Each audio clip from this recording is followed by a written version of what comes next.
Vamos a empezar de nuevo. Y decimos en el nombre del Padre, del Hijo, del Espíritu Santo. Amén. Remigio. Mi hermano Remigio, que es de la Legión de María, quiere compartirles algo, hacerles un llamado, una invitación.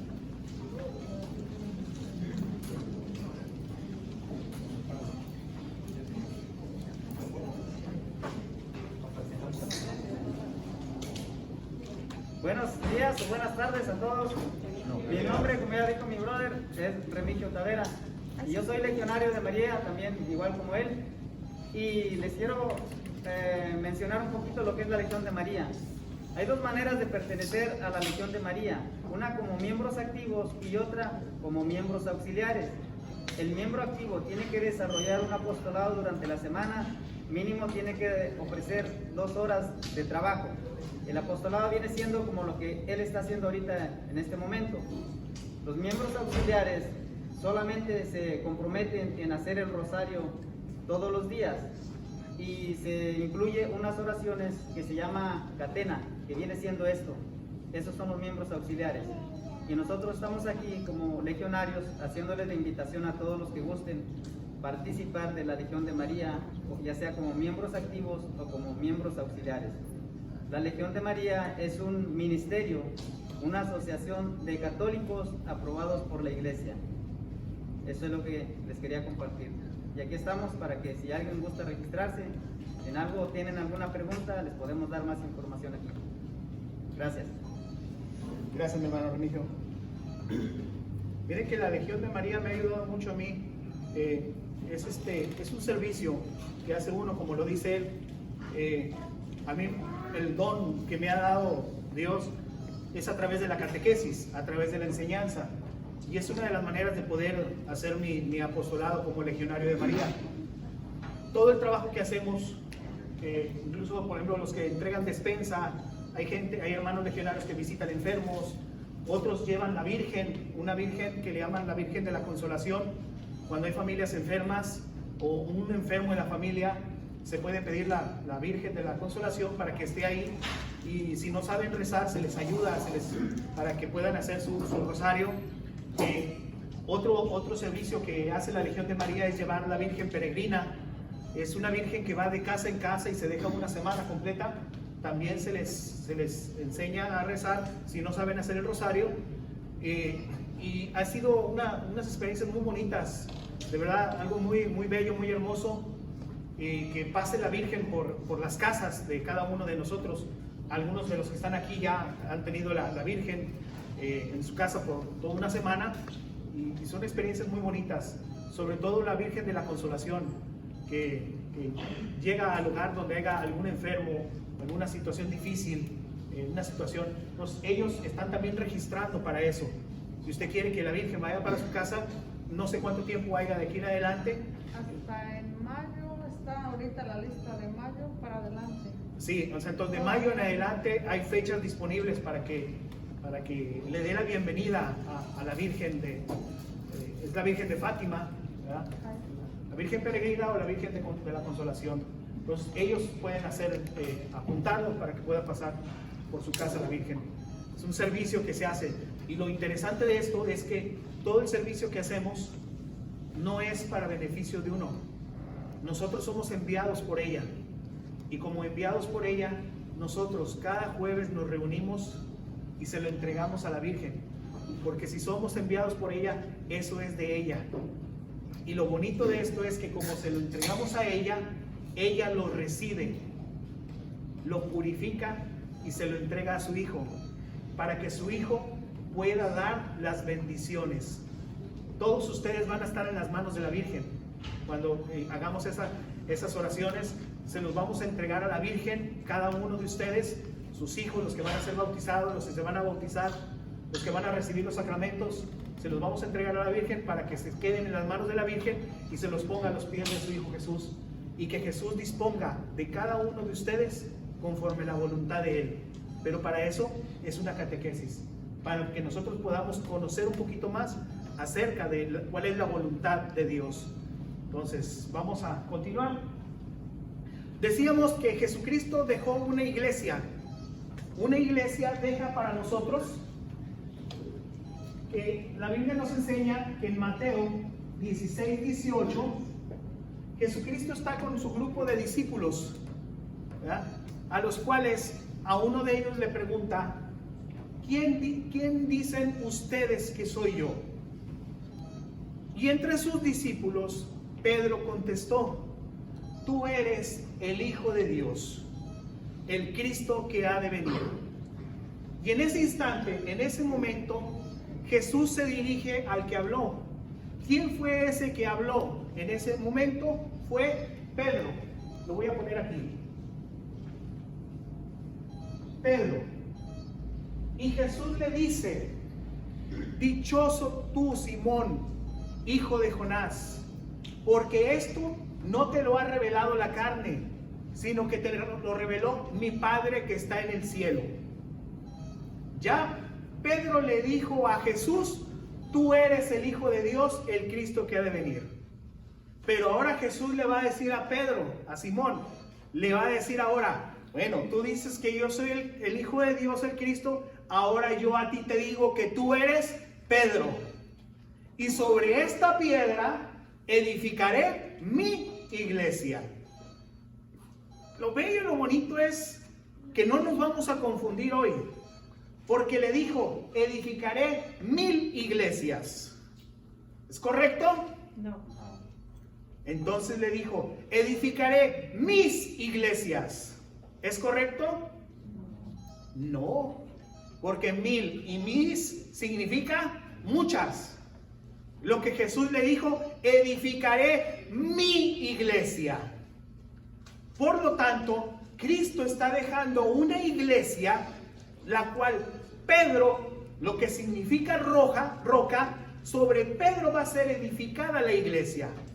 Y en Pedro comienza lo que es la iglesia de Cristo, lo que va a ser la iglesia católica. Pedro, lo cual ahora lo conocemos como el Papa, va a tener una sucesión. Entonces, si Jesucristo está dejando una iglesia en la cual dice: vayan pues y hagan discípulos a todas las gentes, bautizándolas en el nombre del Padre, del Hijo y del Espíritu Santo, esa es la iglesia. Yo necesito saber si estoy en la iglesia correcta de Cristo, porque de pronto entonces van a salir todas las iglesias que están aquí alrededor de esta parroquia, que no sé si saben ustedes cuántas son. Existe aquí en La Bel esta parroquia, Nuestra Señora Reina del Cielo, y tenemos una misión que es Santos Mártires, y alrededor de todos nosotros tenemos 40 denominaciones protestantes, y todas dicen ser la iglesia de Cristo, y todas se basan en la Biblia. Vamos a decirlo, está bien, pero yo necesito saber si estoy en la iglesia de Cristo, si estoy en la verdadera. Al menos yo estoy consciente, estoy convencido de que estoy en ella. Pero yo intento ayudarles a ustedes, a los aquellos que de pronto dicen: bueno, ¿y cómo le hago para saber si estoy en la iglesia de Cristo? Bueno, para mí es sencillo. ¿Saben lo que es un árbol genealógico? ¿Sí? Bueno, por parte de mi mamá, la familia de mi mamá, la familia Ponce, hay un árbol genealógico que parte de donde yo sé, de mi bisabuelo, Anacleto Ponce. Yo conozco hasta ahí, porque hasta ahí está ese árbol genealógico. Me imagino yo que mi abuelo deberá haber conocido a su abuelo si estuvo en vida, ¿verdad? Entonces ese árbol genealógico pudiera extenderse y hacerse más grande. Pero partimos de mi bisabuelo Anacleto. Él tuvo, si no estoy muy equivocado, creo que tuvo 12 hijos. 12 hijos con 3 mujeres, ¿verdad? De ahí baja una flechita y está mi abuela Dionisia Ponce. Y de mi abuela tuvo 9 hijos, si no me equivoco. Y si me equivoco, bueno, pero el caso está de que tuvo 9 hijos. Y de los 9 hijos, entonces aún sigue una flechita donde está mi mamá, Antonieta Ponce. Y lo interesante es que yo me sorprendí que debajo de Antonieta Ponce aparece mi nombre, Luis Salazar, ¿verdad? Y aparece el nombre de mis otros 2 hermanos. Y todavía lo más interesante es de que debajo de mí están los nombres de mis hijos. Y que cuando yo me enteré de este árbol genealógico, todavía no había nacido mi hijo el más pequeño. Y ahorita tiene 10 años. ¿Verdad? Pero 9, perdón, ya me corrigieron. Ahí está mi hija aquí también. Que no me va a mentir, no me va a dejar mentir. Tiene 9. Es que yo ya lo tengo como un 10 porque el mes que entra cumple los 10. Bueno, está ahí, ¿verdad? Entonces de pronto vuelvo a ver ese árbol genealógico y veo que aparece el nombre de mi hijo, Diego. Y lo más bello, lo más bonito todavía es de que vuelvo a entrar en ese árbol genealógico y aparece el nombre de mi nieta, Analí. Entonces, eso me da la certeza y la convicción de que quién es mi bisabuelo, Anacleto Ponce. Más allá todavía, yo en esa página en Facebook veo los testimonios de las personas, de los familiares, que ellos mismos empiezan a hablar. No, que este es tío de fulana de este, y que este tío de este, y tío de este otro. Entonces, ¿qué me hace pensar todavía que esa es mi familia correcta? Por los testimonios que hay en esa página. Eso me hace conocer más personas de las cuales nunca he tenido contacto. Eso es un árbol genealógico que parte desde mi bisabuelo hasta mí. Si hubiera alguien que tuviera el conocimiento para ir más para atrás, creen lo que sería también verídico, sería verdadero. Bueno, la Iglesia Católica tenemos un árbol genealógico también. Si Pedro es el primer papa, el primero, ¿cómo se llama el último papa? Entonces, ¿cómo se llama? Francisco, el Papa Francisco, que ahorita está por allá por Irak. Allá de qué lado, en una tierra muy difícil, en una iglesia donde hay pocos cristianos, porque se los han ido acabando. Bueno, si el Papa Francisco es el Papa en este momento, él es el Papa número 266. Toda una historia de papas que han pasado por la iglesia católica. Antes de Francisco, ¿quién estaba? ¿Quién? Benedicto XVI. ¿Y antes de Benedicto XVI? ¿Y antes de Juan Pablo? Vamos a dejarlo ahí. Por lo tanto, nos vamos a ir dando cuenta y va a haber una lista interminable hasta que vamos a llegar a este punto, a esta cita bíblica donde Jesús le dice a Pedro: tú eres Pedro y sobre esta piedra edificaré mi iglesia. Y nos muestra la Iglesia Católica que tiene un árbol genealógico con cada papa en la historia, el año que empezó, el año que terminó, todo lo que escribieron, donde su pontificado, todas esas cosas. Los testimonios que hay de la iglesia acerca de estos sacerdotes me dan la evidencia de que estoy participando en la iglesia de Cristo, en la verdadera iglesia de Cristo. ¿Por qué es preciso estar ahí? Porque fue la iglesia que mandó Cristo a que nosotros fuéramos bautizados. Entonces, yo necesito saber eso. Yo pregunto, esta que está aquí, Ondas de Amor, ¿cuántos años tendrá? ¿Quién es su fundador? Está Óscar Agüero, creo que es el que la dirige. ¿Y cuántos años tiene? Antes de Ondas de Amor, Iglesia Ondas de Amor. Tenía otro nombre. ¿Quién es el fundador? Llega un tiempo, llega una fecha en que de ahí alguien dijo: yo voy a hacer mi iglesia. Y Jesucristo dijo: ¿edificaré mis iglesias? No. Dijo: edificaré mi iglesia. ¿Qué tan importante entonces es la iglesia para Cristo, que nos dejó una? ¿Qué tan importante será que Satanás mismo dice: si la iglesia es importante, pues yo les voy a dar muchas iglesias, y de todos los colores y de todos los sabores, y para que ustedes se sientan bien y se sientan contentos? Y entonces avienta muchas iglesias. ¿Para qué? Para que ahora los cristianos queden confundidos. Y para empezar, nos vamos a encontrar con denominaciones que dicen: ese bautismo de niños no es válido. Veamos el texto. Vayan pues y hagan discípulos a los adultos. ¿no?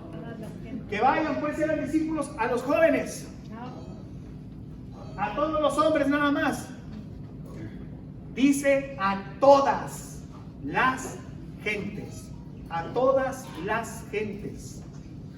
Eso significa niños, niñas, jóvenes, adultos, ancianos, incluso desde los niños que están en el vientre de la madre. Cuando ya hay un deseo de bautizar, ya la iglesia los está recibiendo, porque ya hay un bautismo de deseo. Hay un texto en la Biblia en en Hechos capítulo 2 versículo 37-38 en donde Pedro, mismo el Papa, el primer Papa, está lanzando una predicación. No soy Pedro, pero es una predicación hacia el pueblo. Y les está hablando acerca del pecado, y les está hablando de cómo mataron a Cristo y cómo Cristo nos trajo la salvación. Y después de toda esa prédica, el pueblo le preguntó: ¿qué tenemos que hacer entonces? Pedro contestó: arrepiéntanse y háganse bautizar. Fíjate bien, arrepiéntanse y háganse bautizar. ¿Cuál fue la primera parte de la charla esta? El pecado. Y vino acompañado con la salvación. ¿Quiénes son los que se salvan? Los que se arrepienten. ¿Pero qué nos vamos a arrepentir? De lo que es el pecado. Por eso se tiene que hablar del pecado, para saber de qué es de lo que nos vamos a arrepentir. Le dijo: arrepiéntanse. Y dice: y háganse bautizar, porque la promesa es para ustedes y para sus hijos. Así lo dice. ¿Cuál era la promesa? Del don del Espíritu Santo. Una pregunta. A ver, mamás. Cuando se dieron cuenta que estaban embarazadas, a lo que tenían en el vientre, ¿ya le llamaban hijo? ¿Sí? ¿Seguras? Entonces la promesa es para ellos también. ¿Cómo la promesa entonces está? También para ustedes y para sus hijos. Por lo tanto, la Iglesia Católica dice, es correcto cuando dice a todas las gentes. A todas las gentes. ¿Qué dice Satanás? Yo les voy a fundar iglesias donde digan nada más los adultos. Nada más los adultos. ¿Se acuerdan de la gráfica que hicimos aquí de cómo si no se bautizan no pasan a pertenecer a la familia de Dios? No pasan. Entonces, Jesucristo va a dejar una iglesia y estamos en la iglesia de Cristo. Pero Cristo deja una iglesia como camino de salvación. Fíjense bien, como camino de salvación. ¿Y un camino para qué es? Para caminar. Y sobre todo si dice camino de salvación, ¿hacia dónde vamos a caminar? A la salvación. A la salvación. Entonces, ese camino de salvación está dejado por Jesús, y ese camino es el que nos tiene aquí hoy en este día. ¿Por qué? Porque ese camino de salvación se llaman sacramentos.